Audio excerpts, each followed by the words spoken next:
A colleague has died in an accident. Immediately, my husband changed into his black suit and hurried off to the funeral home. His haste was out of the ordinary for just a colleague's funeral. Suspicious. Arriving at the funeral home where my husband was, an incomprehensible sight caught my eye. Unbelievably, my husband was acting as the chief mourner. Upon learning this fact, I was on the verge of raging with anger. He has betrayed me again. I will never forgive him. My name is Lily. I married my husband Keith 4 years ago.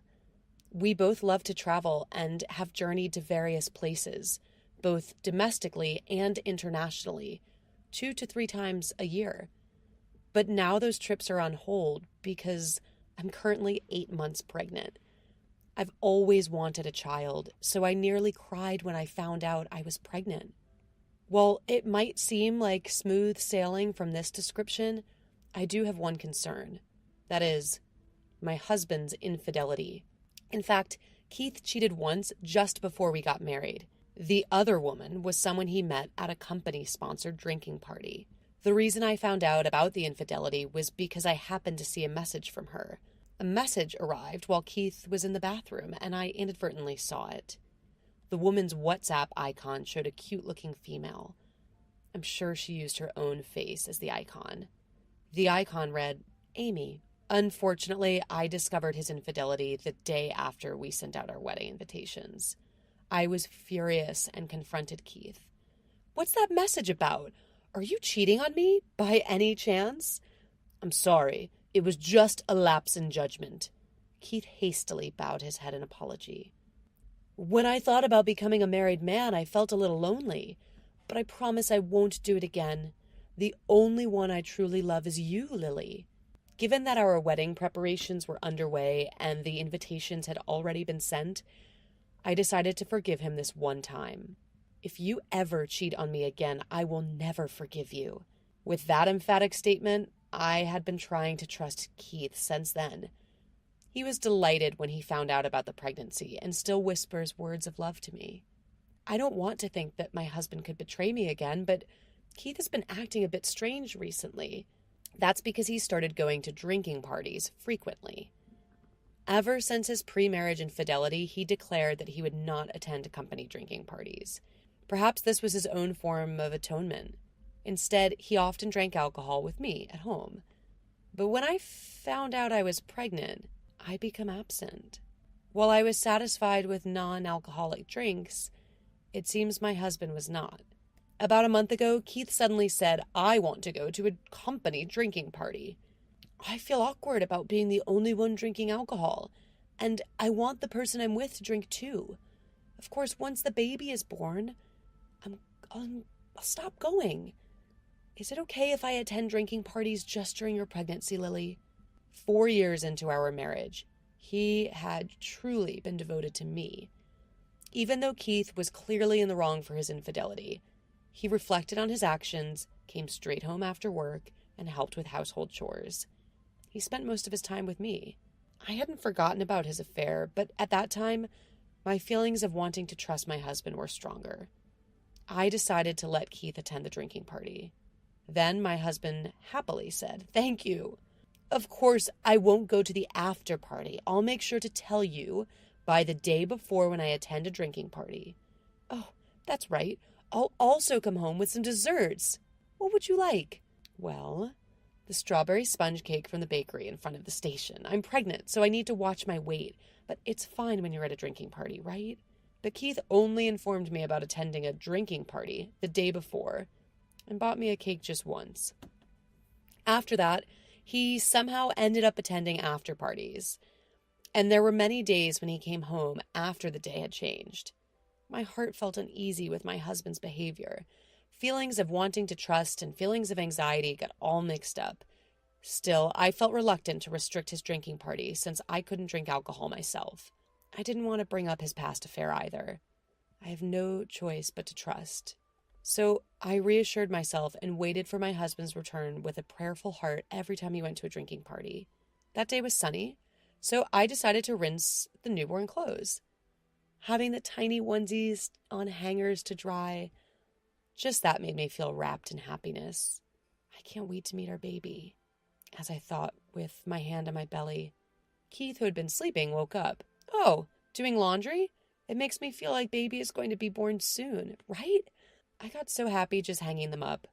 Let's go shopping for the things we need together next time. Speaking of which, my mother-in-law said she'd buy us a crib. She wants us to let her know when we decide on the one we want. I have had a good relationship with my mother-in-law, who lives in the neighboring town, since before we got married. Our relationship has become even better recently, thanks to my pregnancy. Cooking must be hard, right? She even comes to bring me some dishes. The opportunities to talk on the phone with my mother-in-law have increased. Don't worry, I'll come help out frequently after you give birth back home. Lily, you just need to think about the baby. Leave the rest to me. Her genuine excitement for the birth of her first grandchild makes my mother-in-law's presence very comforting. My husband often says this to me. My mom is really sweet to Lily, huh? I wish she'd be kind to me, too. Not to me, but to our baby. Well, she's really good to me, too. Conversations like this make me think that my anxiety about my husband might be overthinking. I'm about to become a mother, so I shouldn't be anxious about small things. Just when I thought that, Keith's smartphone rang. He seemed to not recognize the number displayed on the screen and had a puzzled expression on his face. Keith, feeling that the incessant call was not just a nuisance call, quietly picked up the phone. Hello? My husband answered the phone with a probing voice. The color drained from his face in an instant. He stood still for a while without saying anything, but then he pulled himself together and left the room. Feeling something was amiss, he turned ashen and began rummaging through the closet. What's wrong? Lily? Where's my black suit? I need it urgently. A black suit? What happened? Don't tell me. Something happened to your parents? No. My family is fine. It's a colleague. She died in an accident. A colleague? Although relieved that his in-laws were safe, there was something odd about my husband's behavior. For just a colleague's accident, he was in a tremendous hurry. Changing into the morning suit I had handed him, he left the house, his bed hair still uncombed. Suspicious. Thinking this, I opened the GPS app. When we were traveling, we once lost each other, and since then we kept it just in case. Was he hailing a taxi? The pointer indicating my husband's location was rapidly moving away from our house. The place where the pointer stopped was a funeral home. Determined, I decided to head to the funeral home, praying that my suspicion was just a needless worry. Keith, sitting in the front row where usually the main mourner sits, that seat would normally be occupied by the mourners, and that woman. I recognized the face in the portrait. In that woman, Keith had an affair with before our marriage. Her name, I think, Amy. Keith stood up and began to give a eulogy to the attendees. Unable to comprehend the situation unfolding before my eyes, I was frozen in place. I loved Amy with all my heart. I regret not having met her earlier. If I had met Amy before getting married, I wouldn't have married at all. We talked about being together someday, and just the other day my divorce was finalized. I am deeply regretful that it has come to this. The moment I heard this eulogy, I heard something snap inside of me. Divorce? Finalized? What is he talking about? Lying nonchalantly about being divorced at a funeral? How many times does he have to betray me for his satisfaction? I won't forgive him, never. I confronted Keith, who had just finished his eulogy. Noticing this, he widened his eyes in surprise. Lily? Why are you here? That's not the point. What's the meaning of this? Explain it clearly. I told you earlier, didn't I? A colleague died in an accident. As my husband's voice grew smaller, mine became louder. Why are you the one hosting at a colleague's funeral? You'll give a satisfactory explanation, won't you? That's Will. I remember this woman's face, you know. I can't forget it. She is an unpleasant memory. Why are you hosting for this woman? She's the one you had an affair with, isn't she? My voice drew attention of the attendees. Keith, desperate to control the situation, faced the interested gazes. Calm down, Lily. There's a reason for this. It's not the relationship you're thinking about, trust me. But I continued to press him. A good reason? Let's hear it. If you want me to trust you, give me a satisfactory explanation. And what's this about being, quote, divorced? I'm still your wife, aren't I? I'll explain later. Please, be quiet. My husband gradually became irritated and eventually blamed me. There are people related to her here, don't you know? Isn't it rude? Arguing at a time like this, don't you feel embarrassed? Rude? Who's the one being rude here? You're the one lying to everyone. Look, everyone's watching. You're going to give an explanation that everyone else can accept, right? Explain why you said the divorce was finalized when you haven't even divorced me, your wife. Shut up, just be quiet for a moment. If you want me to be quiet, then explain it right now. As Keith and I glared at each other, a woman approached and suddenly slapped him in the face. A loud smack sound reached our ears. What? Surprised by the sudden event, Keith let out a startled voice. The woman shot a sharp glance at my husband and raised her voice as much as I did. You despicable man! We were fools for believing in a man like you, both Amy and me. Tears flowed from her eyes as the woman screamed loudly. I thought she should have stayed away from a married man. That you said you'd divorce your wife and that you truly loved Amy, so I supported you. That's why I asked you to be the chief mourner this time. But this betrayal is just awful. This woman seemed to be Amy's coworker. She had heard that Keith and Amy had reconciled about a month ago, and they were seriously considering marriage, so she supported them. Amy, who had no family, seemed to have adored this woman like a sister. And yet, she couldn't stand the fact that Keith hadn't even discussed the divorce with me, his wife. Upon learning the truth, I was also furious. I was so angry with myself for believing in such a man. I should have never forgiven him back then. I should have thoroughly condemned him for cheating, even once. I glared at my husband. Didn't I say back then that I would never forgive you if you cheated again? Don't think I've forgotten. We're getting a divorce, and I expect proper compensation. Wait, please. It was just a moment of weakness. I had a drink outside after so long and let my guard down. Do you really think I can put up with being cheated on twice because of a moment of weakness? This time I absolutely won't forgive you. I'm divorcing you no matter what you say. After all, you wanted the divorce, right? If you had met Amy first, you wouldn't have married me, right? As I sent a challenging look borrowing Keith's words from his eulogy, he nervously glanced around, sweat forming from his forehead. Well, I had to say that or things wouldn't have been settled. That's true, isn't it? I'm not even a family member, but I'm the chief mourner. I had to say something like that or nobody would have been satisfied. I had no choice but to lie. I didn't want to lie if I could help it. What a desperate excuse. He's truly a hopeless man. I pressed my husband further. You probably told Amy that you were serious about the future and lured her in, didn't you? That's why you were in this mess. Stop playing the victim. Yes, Amy is at fault for cheating, but you created this situation. This is all on you. You reap what you sow.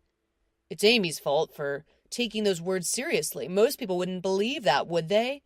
At my husband's words, I lost it.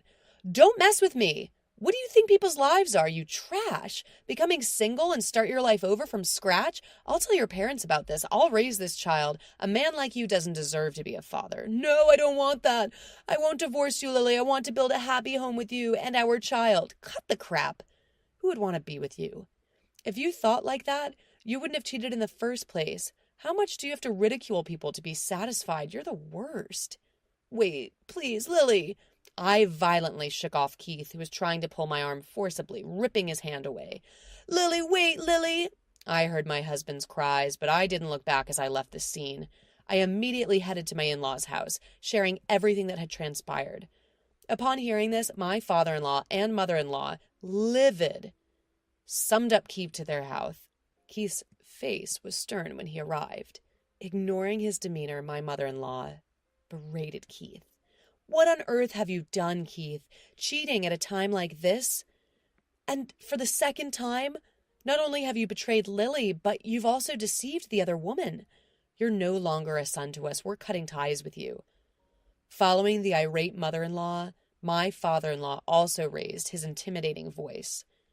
You're never setting foot in this house again. You'll carry the weight of your sins for the rest of your life.